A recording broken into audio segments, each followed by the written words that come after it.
मोहतरम सामीन ग्रामी, नाजरीन ग्रामी कद्र, भाइयों और बहनों, देवियों और सजनों, भांजों और भतीजों, भांजियों और भतीजियों, आज मैं आपकी खिदमत में पाकिस्तान के सूबे पख्तूनख्वा, खैबर पख्तूनख्वा KP के, जिसे पहले हिंदुस्तान और पाकिस्तान का सूबा frontier, north west frontier province कहलाता था, यह सूबा जिसका मौजूदा नाम अब खैबर पख्तूनख्वा है। इसकी एक कहानी सुनाने लगा हूँ। कहानी के मरकज़ी किरदार मोमिन खान और शेरीने।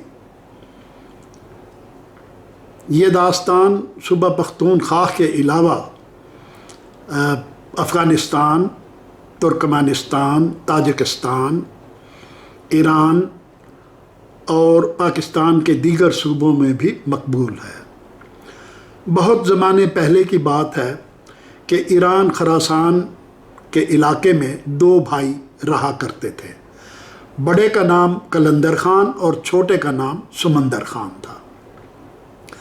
कलंदर का एक ही बेटा मोमिन खान था, जबकि समंदर खान के घर 7 बेटियों के बाद 7 बेटों के बाद एक बेटी पैदा हुई जिसका नाम शीरीने रखा गया।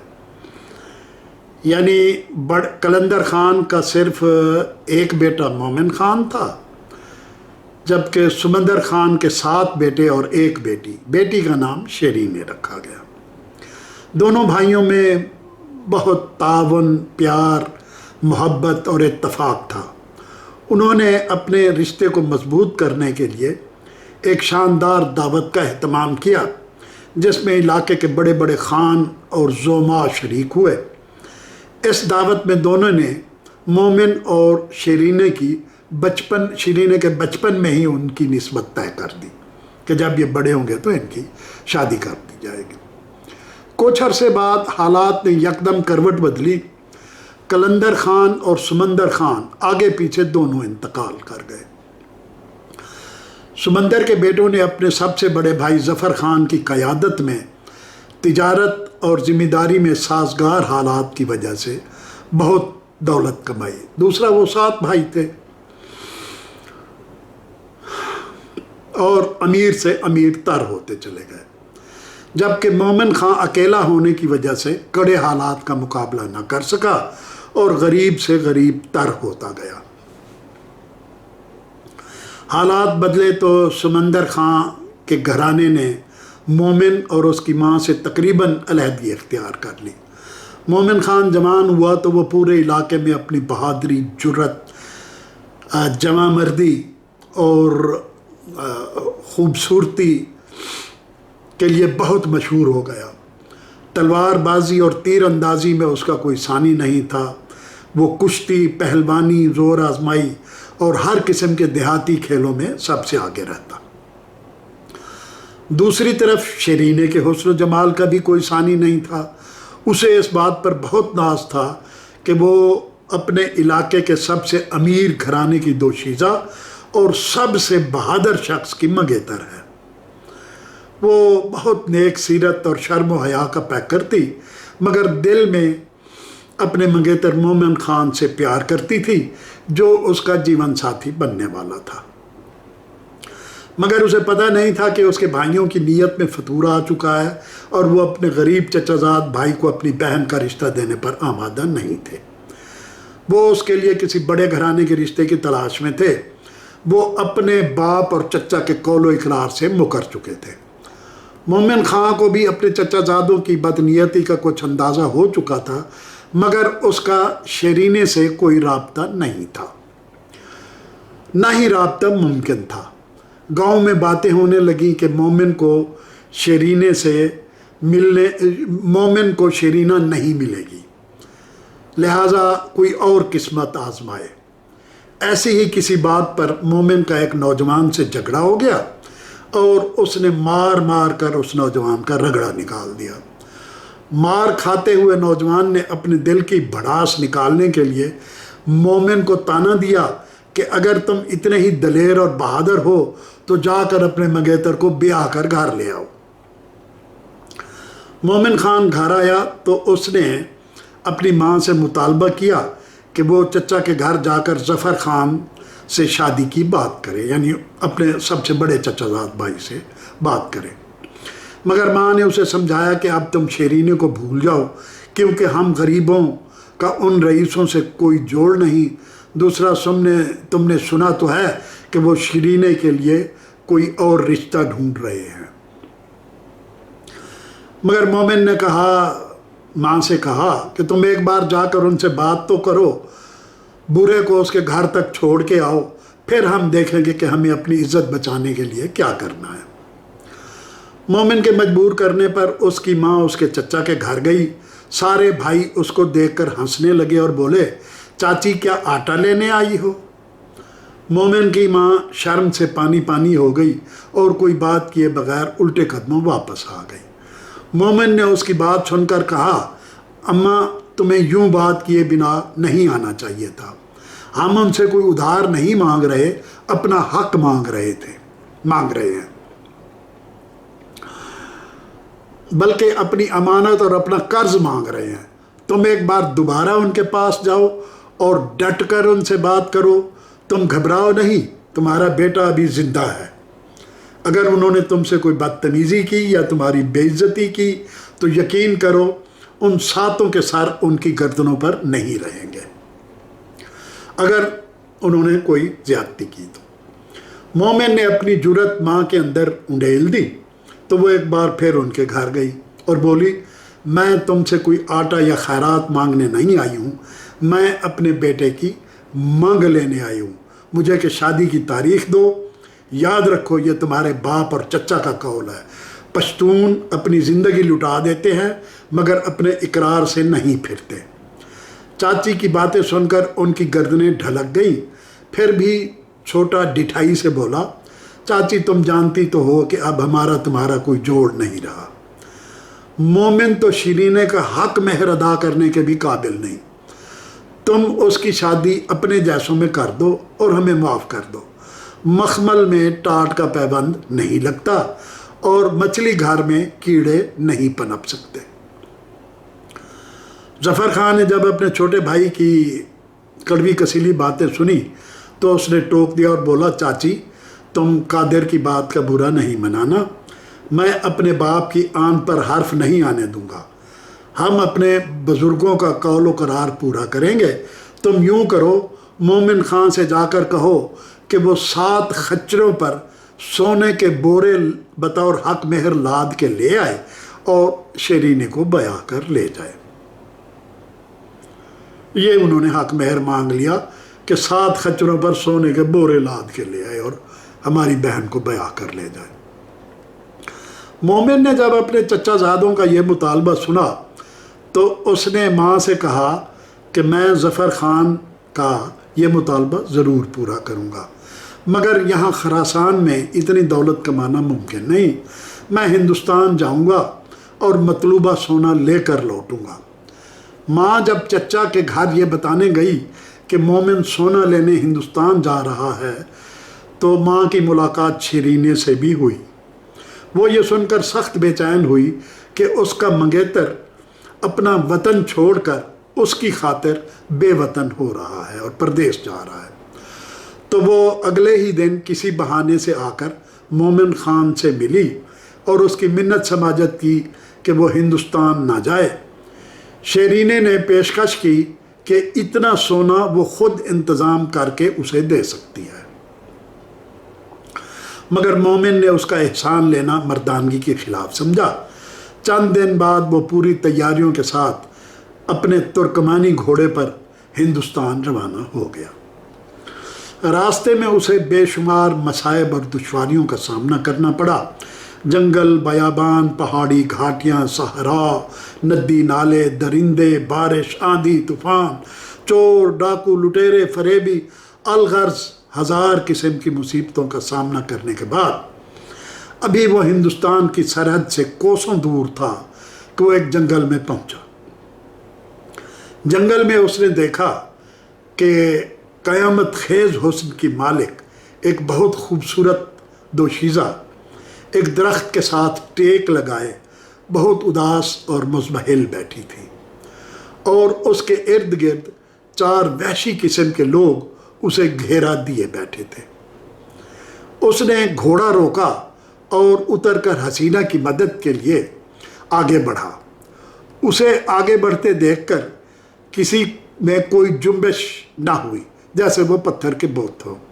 دوشیزہ کے پاس پہنچ کر مومن خان نے کہا، مجھے یوں لگتا ہے کہ تم کسی مشکل میں ہو، مجھے بتاؤ کیا میں تمہاری کوئی مدد کر سکتا ہوں؟ مگر کوئی کچھ نہ بولا، جیسے انہیں کوئی سانپ سونگھ گیا ہو۔ مومن نے دوبارہ آجزانہ لہجے میں کہا، دیکھو مجھ سے ڈرنے کی کوئی ضرورت نہیں، میں تو مسافر ہوں، ابھی آگے بڑھ جاؤں گا، مجھے آپ چوروں ڈاکوؤں کا ساتھی نہ سمجھیں، میں خراسان کا باشندہ ہوں اور ہندوستان جا رہا ہوں۔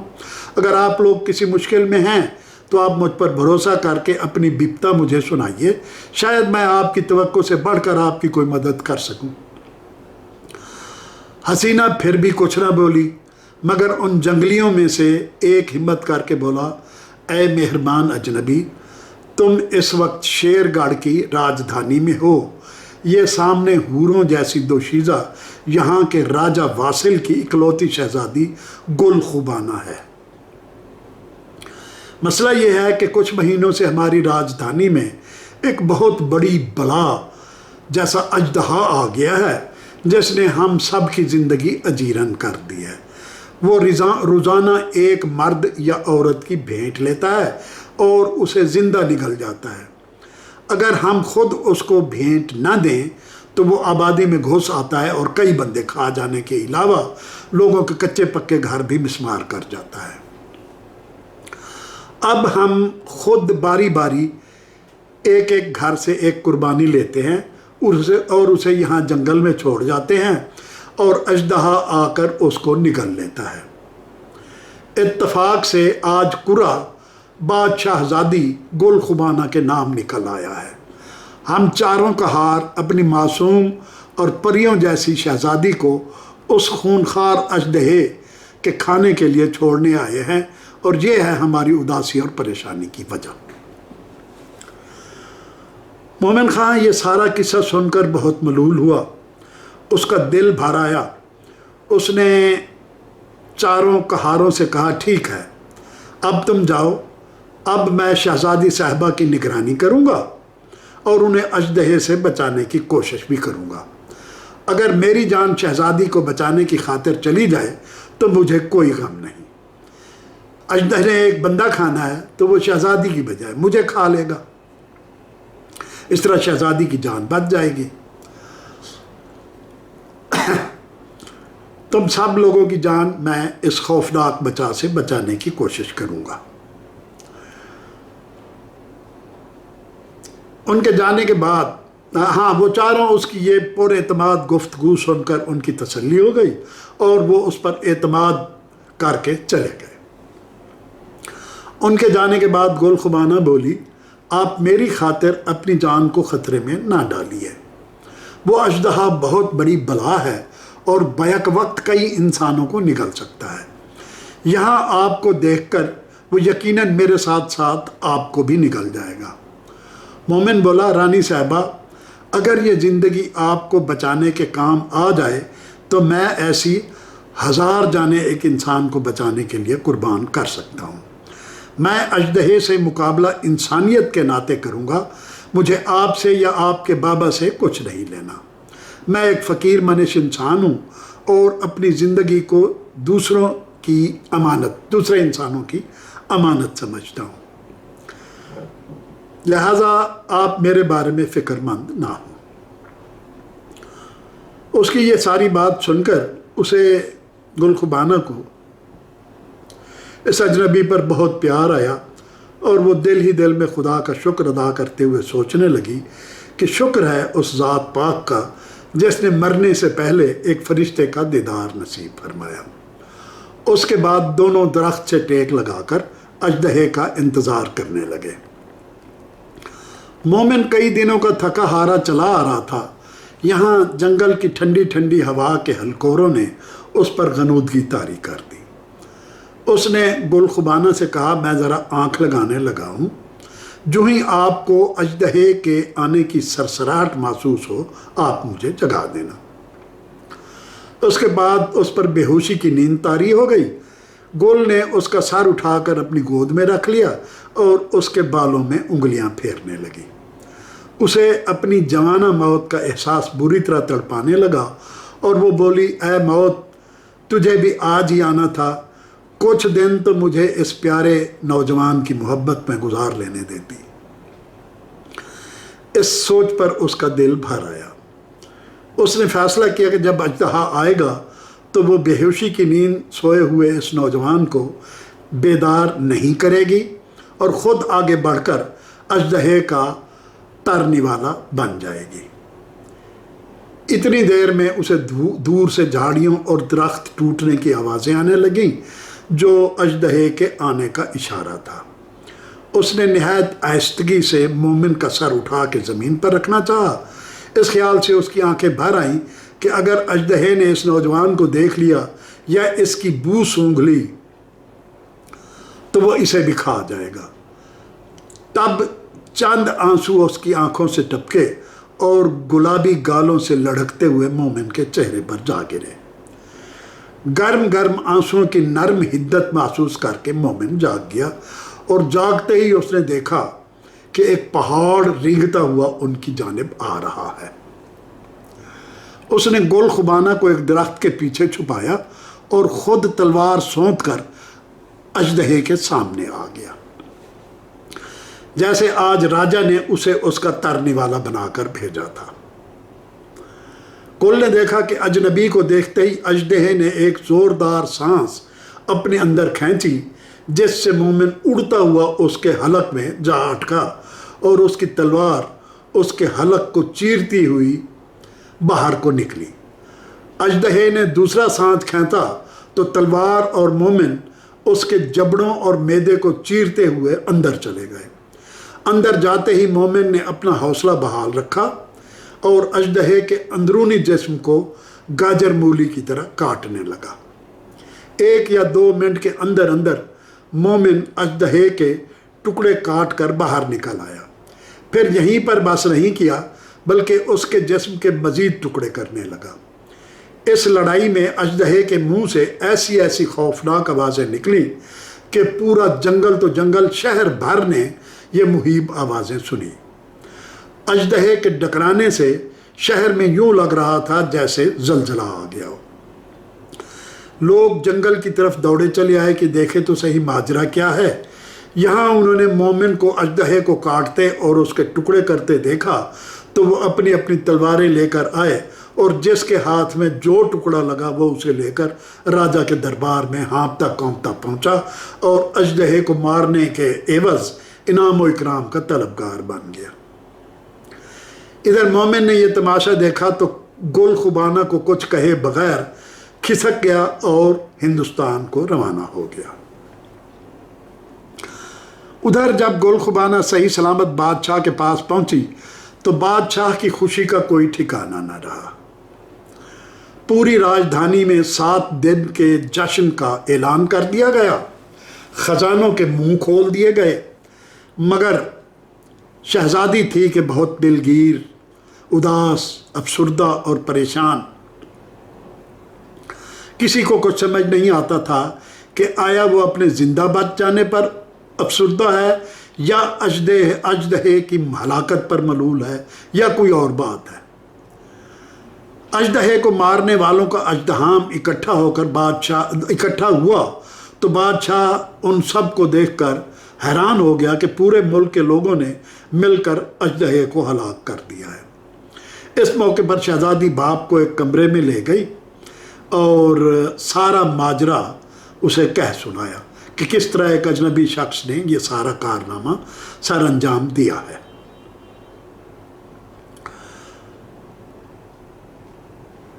और अजदहे को मारकर उसने उसका सारा चैन करार लूट कर वो हिंदुस्तान रवाना हो गया। उसने बादशाह को सारा بادشاہ کے پوچھنے پر اس نے بتایا کہ مجھے تو اس اجنبی کا نام بھی معلوم نہیں، وہ خراسان سے آ کر ہندوستان جانا چاہتا تھا، اس کے علاوہ مجھے کچھ معلوم نہیں۔ یہ مجھے یقین ہے کہ اسے ہماری راجدھانی سے نکلنے میں ابھی کئی دن لگیں گے۔ بابا جان، میں چاہتی ہوں کہ آپ اس شخص کو کسی طرح ڈھونڈیں اور اسے انعامات و اکرامات سے نوازنے کے علاوہ اسے اپنی ریاست کا نگہبان مقرر کریں۔ اس نے اژدہے کی نحوست سے ہمیں نجات دلا کر ہماری پوری قوم پر احسان کیا ہے، ہم پوری قوم کے محسن کو یوں نہیں جانے دیں گے۔ راجا نے اپنی بیٹی کی سب باتوں سے اتفاق کرتے ہوئے کہا، پیاری راج دلاری بیٹی، تم اس جگت کی سب سے زیادہ ذہین فرد ہو، تم ہی کوئی ترکیب سوچو کہ ہم اس کو کس طرح اپنے دربار میں واپس لائیں، باقی کام تم مجھ پر چھوڑ دو۔ شام تک گل خوبانہ اس بارے میں غور و فکر کرتی رہی، پھر راجا کے کمرے میں آئی اور بولی،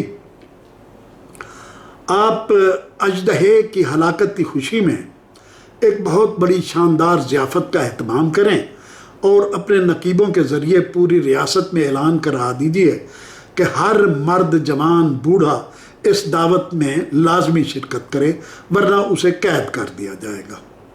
اس کے بعد آپ اپنے ہرکارے اور سپاہی نگر نگر گاؤں گاؤں بھجوا دیں جو اس بات کے ذمہ دار ہوں کہ کوئی شخص دعوت میں شرکت کرنے سے رہ نہ جائے۔ اگر وہ بہادر نوجوان آ گیا تو میں اسے بخوبی پہچان لوں گی۔ بس پھر کیا تھا، شاندار دعوت کا انتظام کیا جانے لگا۔ نقیب، ہرکارے، فوجی، کارندے، سپاہی وغیرہ سب ہر طرف پھیل گئے، ہر جگہ، ہر گلی، ہر کوچے، اور سب کو گھیر گھیر کر لانے لگے، تمام مردوں کو۔ دعوت کے پنڈال کے اندر جانے کا ایک ہی تنگ راستہ بنایا گیا تاکہ جب کوئی وہاں سے گزرے تو اوپر اوطاق میں بیٹھی شہزادی اس کو پہچان لے۔ اسی طرح باہر جانے کا الگ راستہ بنایا گیا۔ صبح سے دوپہر اور دوپہر سے شام ہو گئی، مگر مومن کا کہیں کوئی پتہ نہیں تھا۔ بالآخر گل خوبانہ مایوس ہو گئی کہ وہ ان کے رجواڑے کی سرحد سے باہر نکل گیا ہوگا۔ مگر یہ کیا، اچانک خوشی سے اس کی چیخ نکلتے نکلتے رہ گئی۔ اس نے راجا کو پیغام بھجوایا کہ نیلے جوڑے اور پیلی پگڑی والا جس نے کمر پر تیر کمان اور تلوار کی میان لٹکائی ہوئی ہے وہی ہمارا مطلوبہ شخص ہے۔ چنانچہ بادشاہ کے حکم پر شاہی دستہ اسے نہایت ادب و احترام سے لے کر شاہی محل لے آیا، جہاں راجا اور گل خوبانی نے مومن خان کا شایان شان استقبال کیا، اسے کھانا کھلایا، لذیذ اور طاقتور مشروب پلائے اور شاہی مہمان خانے میں اس کے قیام کا بندوبست کیا۔ اگلے دن راجا نے اسے کمال مہربانی سے اپنے محل کا داروغہ خاص مقرر کر دیا۔ اس کے رہنے کے لیے محل کے پچھواڑے مہمان خانے میں اس کو ایک کمرہ دے دیا۔ بادشاہ سے زیادہ گل خوبانے اس پر مہربان رہتی۔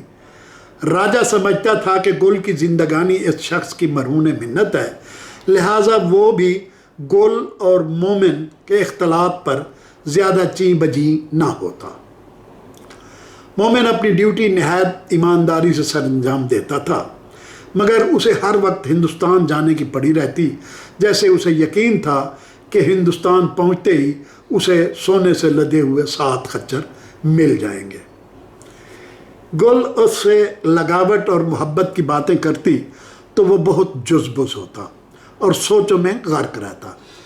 راجا برابر اس کی ذمہ داریوں، مراعات اور مشاہرے میں اضافہ کرتا چلا گیا، مگر اسے کسی طرح کل چین نہ آتا۔ آخر گل خوبانہ کھل کر اس سے محبت اور شادی کی خواہش کا اظہار کرنے لگی، لیکن مومن خان نے کبھی اس کی گل خوبانہ کی حوصلہ افزائی نہ کی۔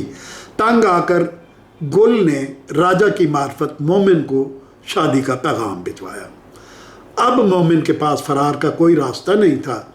ایک دن مومن نے گل کی موجودگی میں اپنی ساری داستان راجا واصل کے گوش گزار کر دی، مگر دونوں کا جواب یہی تھا کہ اس کی شیرینے سے صرف نسبت طے ہوئی تھی۔ جب اس کے لالچی، خود غرض اور کمینے بھائی مومن سے اس کی شادی پر راضی نہیں تو وہ بھی ان کو بھول جائے اور گل خوبانہ سے شادی کر کے ہنسی خوشی یہیں اپنی زندگی گزارے اور اپنی ماں کو بھی یہاں لے آئے۔ ظاہر ہے راجہ کی اتنی مدلل گفتگو کو یوں ہی رد کر دینا مومن خان کو مناسب نہیں لگا۔ اس نے راجہ سے سوچنے کے لیے کچھ وقت مانگا۔ راجہ نے اس کی مراعات میں مزید اضافہ کر کے اسے اپنا خاص مصاحب اور وزیر بنا لیا۔ راجہ جہاں بھی جاتا مومن خان کو اپنے ساتھ رکھتا اور اس کے سارے عیش و آرام کا خیال رکھتا۔ اب یہ معلوم نہیں کہ وہ اس پر نظر رکھنے کے لیے ہر دم اسے اپنے ساتھ رکھتا تھا یا واقعی اسے مومن سے محبت ہو گئی تھی اور وہ گل خوبانہ کی طرح اس کا والا و شیدا بن گیا تھا۔ ایک بار راجہ اور وہ شکار کے لیے دوسرے شہر گئے تو وہاں کے کوتوال کے عملے میں اس نے اپنے گاؤں کے ایک شخص گلفام کو دیکھا۔ گلفام نے بھی اسے پہچان لیا اور اس کے ٹھاٹھ باٹھ دیکھ کر گلفام حیران بھی ہوا اور حسد کی آگ میں جل کر راکھ بھی ہو گیا۔ رات ہوئی تو مومن نے گلفام کو اپنے خیمے میں بلوایا اور اس سے خراسان اور اپنے گاؤں کا حال احوال پوچھا۔ سناؤ گلفام، پیچھے کیا حال ہے؟ کیا گندم کی فصل پک گئی ہے؟ اس نے کہا ہاں، گندم کی فصل پک بھی چکی اور کٹ بھی رہی ہے۔ مومن کنفیوز ہو گیا کہ آیا گلفام اس کی اشاراتی زبان کو سمجھا بھی ہے کہ نہیں۔ اس نے پھر پوچھا کیا سیب پک گئے ہیں؟ اس نے پھر ویسا ہی جواب دیا کہ ہاں، سیب پک بھی چکے اور کھانے والے کھا بھی رہے ہیں۔ اب مومن نے کھول کر پوچھا یار، میں تم سے شیرینے کی بات کر رہا ہوں، کیا وہ میرا انتظار کر رہی ہے اور سب خیریت ہے نا؟ گلفام نے کہا میں بھی شیرینے کی بات کر رہا ہوں کہ اس نے تمہارے آنے کے بعد کئی یار دوست بنا لیے ہیں اور وہ ان سے کھول کھیل رہی ہے۔ دوست ناراض نہ ہونا، مگر اب وہ تمہارے قابل نہیں رہی، وہ تمہیں بھول کر سب سے محبت اور چاہت کی راہ پر چل نکلی ہے۔ مومن خان کا دل چاہا کہ وہ گلفام کی زبان گدی سے کھینچ لے اور اس کی گردن پر آری چلا دے، مگر وہ بہادر تھا، اسے اپنے غصے پر قابو پانا آتا تھا۔ اس نے فیصلہ کیا کہ پہلے وہ ساری بات کی تصدیق کرے گا اور اگر گلفام کی بات غلط نکلی تو وہ اژدہے کی طرح اس کے بھی اژدہے سے بھی زیادہ ٹکڑے کرے گا۔ اس کے بعد اس نے راجہ واصل سے اپنے گاؤں جانے کی اجازت طلب کی اور ماں کو لے کر جلد لوٹ آنے کی یقین دہانی کرائی۔ پھر وہ گل خوبانہ کے پاس آیا اور ایک گلاب کا پھول گیلی مٹی لگا کر اسے دیا کہ اگر یہ پھول 1 ماہ تر و تازہ رہے تو سمجھ لینا کہ سب خیریت ہے، اگر یہ مرجھا جائے تو تم میرے پیچھے مردانہ بھیس پہ میرے گاؤں آنا اور میرے دشمنوں سے، میرے چچا زاد بھائیوں سے بدلہ لینا۔ مردانہ بھیس اس لیے ضروری ہے تاکہ تم راستے میں ہوس پرست مردوں سے بچی رہو، لیکن مہربانی کر کے اب مجھے نہ روکنا کیونکہ میں کسی قیمت پر نہیں روک سکتا۔ مومن خان کے تیور دیکھ کر گل سمجھ گئی کہ اسے روکنا بیکار تھا، مگر اس نے اپنے دل میں کچھ فیصلے کر لیے۔ مومن خان خراسان چلا گیا تو وہ اگلے دن گل خوبانہ بھی مردانہ لباس میں کیل کانٹوں سے لیس ہو کر اس کے تعاقب میں چل پڑی۔ اس نے تلوار اور میان بھی کمر پر لٹکا لی کیونکہ شہزادی کے طور پر جنگجو ماہرین سے وہ بچپن میں ہی تلوار بازی اور لڑائی مار پیٹ میں مہارت حاصل کر چکی تھی۔ 2-3 گنڈوں سے تو وہ اکیلی ہی نپٹ سکتی تھی۔ تاہم پھر بھی احتیاطاً اس نے اپنے ساتھ ایک چھوٹی سی شیشی میں زہر بھی رکھ لیا کہ خدا نہ خواستہ کہیں اس کا زنانہ پول کھل گیا اور وحشی مردوں کے ہتھے چڑھ گئی تو وہ اپنی زندگی کا خاتمہ کر سکے۔ وہ ایک دن کی مسافت پر مومن خان کے پیچھے پیچھے چلتی رہی۔ مومن جس قصبے یا گاؤں میں ایک شب گزار کر آگے روانہ ہوتا، گل ایک دن بعد وہاں پہنچتی، سرائے والوں سے مومن کی رپورٹ لیتی، ایک شب وہاں بسر کرتی اور اگلی صبح مومن کے تعاقب میں روانہ ہو جاتی۔ ہزار صعوبتوں اور مشکلات کا سامنا کرتے ہوئے آخر کار मोमिन अपने गांव जा पहुंचा। उस वक्त काफ़ी रात बीत चुकी थी और सारा गांव सो चुका था। हर तरफ मौत की सी खामोशी छाई हुई थी। मोमिन खान से सुबह तक सब्र नहीं हो सकता था। वो शीरीने के घर पहुंचा और फौजी तरबियत में हासिल की गई महारत से काम लेते हुए उसने एक रस्सा अपने चचा के घर पर अटकाया, छत पर अटकाया और रस्से की मदद से उनकी छत पर चढ़ गया। फिर उनके सहन में झांका तो सातों भाइयों और उनकी माँ को सोता पाया, जबकि शीरीने ऐन उसके नीचे चारपाई पर बैठी लालटेन की रोशनी में कुरान शरीफ पढ़ रही थी। गुलफाम की बात कही हुई बात को आजमाने के लिए उसने अपनी चादर नीचे उसके चेहरे के सामने लहराई, मगर वो पढ़ने में इतनी मुनहमिक थी कि चादर को हाथ से हटाकर फिर पढ़ने लगी। मोमिन ने चादर दोबारा उसके सामने लहराई जो शीरीने के मुंह को छूने लगी। शीरीने ने उसे किसी आसमानी मखलूक की कारस्तानी समझते हुए कुरान शरीफ को गिलाफ में लपेटा और चादर ओढ़कर लेट गई। मोमिन ने गुलफाम की बात को मज़ीद आजमाने के लिए अपने सर मुंह को अच्छी तरह लपेटा और नीचे आकर शीरीने के बिस्तर के पास खड़ा होकर उसने उसके दिल पर हाथ रख दिया, मगर उसने करवट बदल ली और बोली, तुम जो भी मखलूक हो मेहरबानी करके चली जाओ, वरना मैं चीख कर अपने भाइयों को जगा लूँगी। उसका इशारा जिन्नात की तरफ था।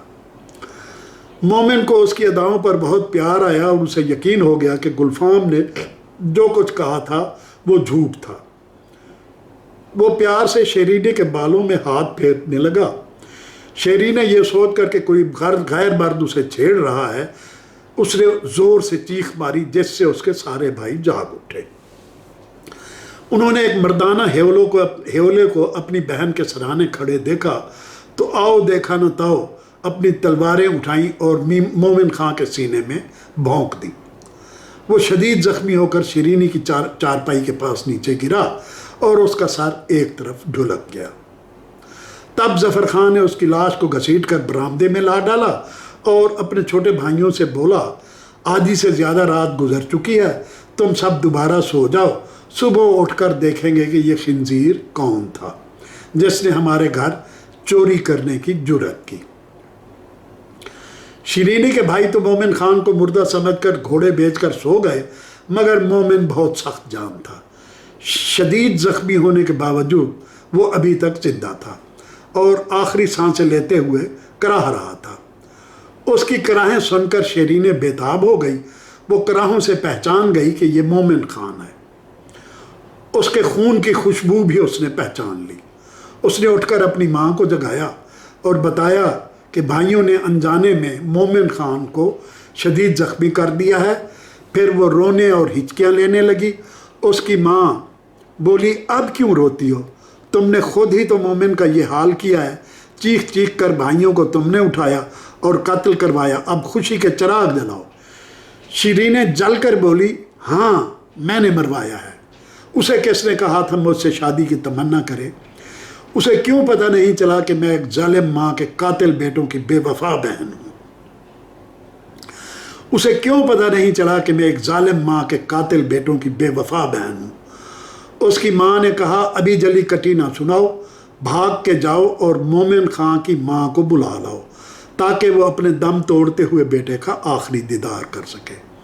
शीरीने भाग कर गई और अपनी चाची को जगाया कि तुम्हारा बेटा आ गया है और हमारे घर में है। मोमिन की बूढ़ी माँ तेज़ तेज़ चलती हुई शीरीने के घर पहुँची तो अपने बेटे को खाक व खून में लथपथ ज़मीन पर पड़ा हुआ पाया। वो सीने पर दो हथड़ मारकर चीखें मारती हुई अपने बेटे की लाश पर गिर पड़ी। उसकी चीखें सुनकर सातों भाई जाग उठे। जब उन्हें मालूम हुआ कि उन्होंने अनजाने में मोमिन खान को मार डाला है तो वो बहुत पछताए। ज़फ़र खान बोला, हमसे बहुत गलती हुई। लोग पहले ही हमें लालची और बहन का सौदागर कहने लगे हैं, जिन्होंने बहन, बाप और चचा को बेच खाया है। सुबह गांव वालों को पता चलेगा तो वो यही समझेंगे कि हमने सोना हजम करने के लिए मोमिन खां को मार डाला है। मुझसे ये बेइज्जती बर्दाश्त नहीं होगी। ये कहते हुए उसने अपनी तलवार निकाली और अपने गर्दन पर फेर कर खुदकुशी कर ली और मोमिन खां की लाश पर जा गिरा ज़फ़र खान। घर भर में यकदम एक कोहराम बर्पा हो गया। कुछ देर बाद सुबह होते ही सारा गांव इस कोहराम और वावेले की जद में आ गया। लोग धाड़े मार मार कर रो रहे थे, औरतें बैन कर रही थी। यूं लगता था कि पूरे गांव में जलजला आ गया है या सारा गांव सैलाब में बह गया है। जब दोपहर हुई, सूरज निस्फ़ नहार को पहुंचा तो गुल खुबाना भी उनके गांव पहुंच गई। शोरो गोगा सुनकर वो सीधी वहां पहुंची जहां मातम बरपा था। उसने शीरीने को फौरन पहचान लिया और देखा कि शीरीने पिछाड़े खाती हुई कभी भाई के लाश से लिपटती थी, कभी मोमिन की लाश पर जा गिरती थी। उसने शीरीने को अपने बाजुओं में थाम लिया और अपना तारुफ कराया और बोली, मैं मोमिन खां के मरने का सदमा बर्दाश्त नहीं कर सकती, मैं इस सदमे की दवा साथ लाई हूँ। उसने अपनी थैली से, गुलखुबाना ने अपनी थैली से जहर की शीशी निकाली, जिसे देखकर शीरीने की आंखें भी चमक उठी। फिर मोमिन खां की दोनों दीवानियों ने जहर हलक में उंडेला और पल भर में खालिक हकीकी से जा मिली। यूं गुलफाम के हसद और झूठ ने 4 अशखास की जान ले ली। ये थी आज की कहानी।